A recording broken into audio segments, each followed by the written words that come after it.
नमस्कार। आज हम मुंबई से आई एक ऐसी खबर पर बात करेंगे जो वाकई परेशान करने वाली है। एक सोशल मीडिया दोस्ती, फिर एक 15 साल की लड़की का गायब होना और अंत में एक खौफनाक खुलासा। आज हम मुंबई मर्डर, सोशल मीडिया दोस्ती का खूनी अंत, इस शो से मिली जानकारी के आधार पर इस पूरे मामले को गहराई से समझेंगे कि आखिर हुआ क्या था और पुलिस इस नतीजे तक पहुंची कैसे। जी, ये घटना है 25 अगस्त 2022 की। 15 साल की वंशिता राठौर सुबह स्कूल के लिए निकली, लेकिन शाम तक घर लौटी ही नहीं।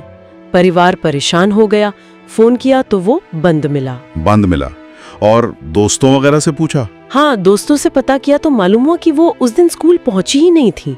तो घर वाले और घबरा गए, फौरन गुमशुदगी की रिपोर्ट लिखाई गई। हाँ। लेकिन अगले ही दिन मतलब 26 अगस्त को नागन रेलवे स्टेशन है वहाँ, उसके पास पटरियों पर एक लावारिस बैग मिला। एक बैग पटरियों पर? और उसमें? हाँ, और उस बैग के अंदर जो मिला वो दिल दहला देने वाला था। वंशिता की लाश थी, कंबल में लिपटी हुई और शरीर पर चाकुओं के गहरे घाव थे। अरे बाप रे! और पहचान कैसे हुई? बैग में ही स्कूल यूनिफॉर्म भी मिली थी, उसी से पहचान पक्की हो गई कि ये वंशिता ही है। तो जो मामला गुमशुदगी का था वो सीधे सीधे हत्या का बन गया। ओह, जाहिर है मामला बहुत गंभीर था। बिल्कुल, मामला गंभीर था, इसलिए लोकल पुलिस के बाद इसे फौरन मुंबई क्राइम ब्रांच को सौंप दिया गया। उनकी 10 टीमें लगी इस पर और अहमदाबाद क्राइम ब्रांच ने भी मदद की। अच्छा, तो जांच शुरू कैसे हुई? पहला सुराग कहां से मिला? जांच की शुरुआत हुई घर के पास लगे एक सीसीटीवी फुटेज से। वो फुटेज बहुत अहम साबित हुआ। उस फुटेज में क्या था ऐसा? फुटेज में दिखा कि वंशिता स्कूल यूनिफॉर्म में तो है, लेकिन वो स्कूल नहीं जा रही। वो 2 लड़कों के साथ कहीं और जाती हुई दिख रही थी। 2 लड़के? कौन थे ये? उनकी पहचान हुई 21 साल का संतोष मकवाना और 21 साल का ही विशाल अंबावने। और एक और बात पता चली कि दोनों लड़के भी अपने अपने घर से गायब थे और उनके फोन भी बंद थे। ओह, तो मतलब शक की सुई सीधे इन दोनों पर। बिल्कुल, शक तो गहरा हो गया था, लेकिन उन्हें ढूंढना वो आसान नहीं था।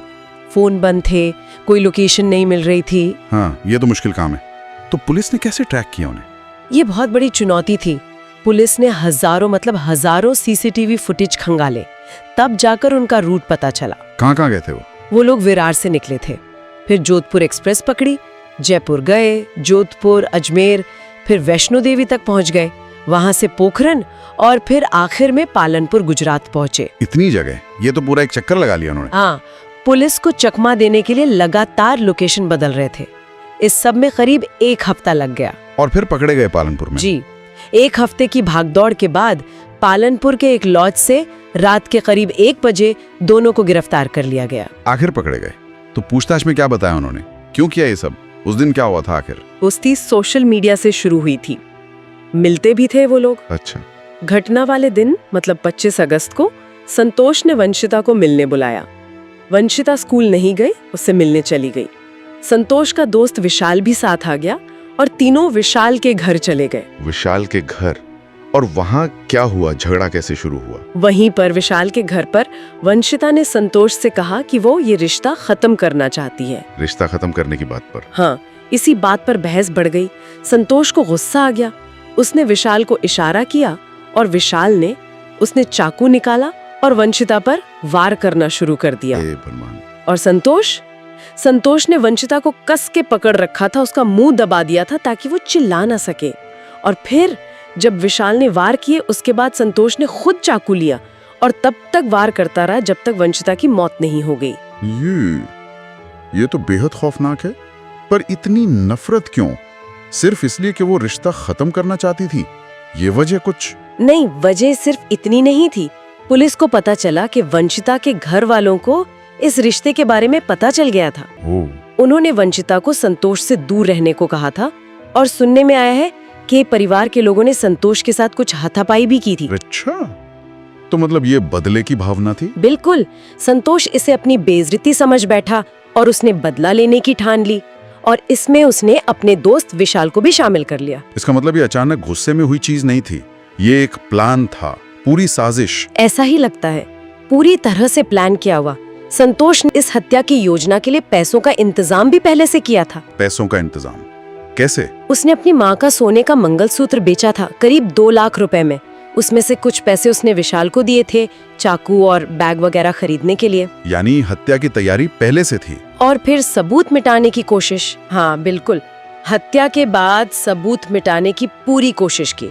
सबसे पहले वंशिता की स्कूल ड्रेस बदली, उसे विशाल की शर्ट पैंट पहना दी। क्यों? पहचान छुपाने के लिए? शायद। फिर शव को कंबल में लपेटा एक बड़े ट्रैवल बैग में भरा। और फिर वो बैग लेकर निकले? हाँ, ऑटो लिया, विलेपार्ले स्टेशन गए, वहां से विरार जाने वाली लोकल ट्रेन पकड़ी और नांगिन स्टेशन आने से ठीक पहले चलती ट्रेन से वो बैग नीचे फेंक दिया। चलती ट्रेन से? जी।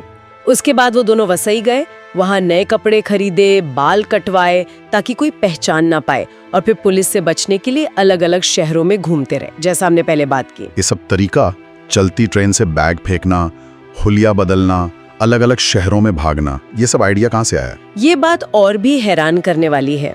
संतोष ने कबूल किया कि उसे अपराध करने और पुलिस को चकमा देने का आइडिया वो टीवी पर आने वाले क्राइम पेट्रोल जैसे शो देखकर मिला था। बात कर रहे, टीवी शो देखकर? हाँ, उसे लगा कि वो भी ऐसे ही बच निकलेगा, पकड़ा नहीं जाएगा। लेकिन पुलिस की मेहनत रंग लाई। हफ्ता भर लगा, पर वो पकड़े गए।